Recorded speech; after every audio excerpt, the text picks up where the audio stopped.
మధ్యతరగతి వాళ్ళు ఎప్పటికీ పేదవాళ్ళుగానే ఉండిపోతుంటారు.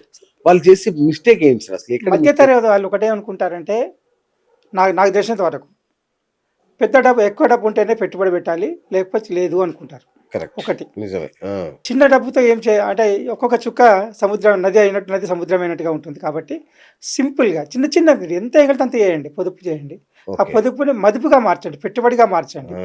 ఆ పెట్టుబడి అనేది కూడా ఎలా ఉండాలంటే తక్కువ ధర దొరికేది తీసుకోండి. ఓకే. భవిష్యత్తు ఉండేది పెట్టుబడి పెట్టండి. ఓకే. అప్పుడు మీ భవిష్యత్తు ఎంతో పెరిగే అవకాశం ఉంది. సామాన్యులకి ఈవెన్ నాకు కూడా ఇన్వెస్ట్‌మెంట్ అంటే భయం. అమ్మో! అది ఎక్కడ పోతుంది? ఎట్లా పోతాయి అని. ఆ భయాన్ని ఎలా పోగొట్టుకోవాలి సార్? ఎక్కడికి పోద్ది డబ్బులు? ఆ! మీరు ఇప్పుడు ఎకానమీ, ఇండియన్ ఎకానమీ మొత్తం కూడా ఆర్గనైజ్డ్ అయింది. ఓకే. అనార్గనైజ్డ్ లేదు.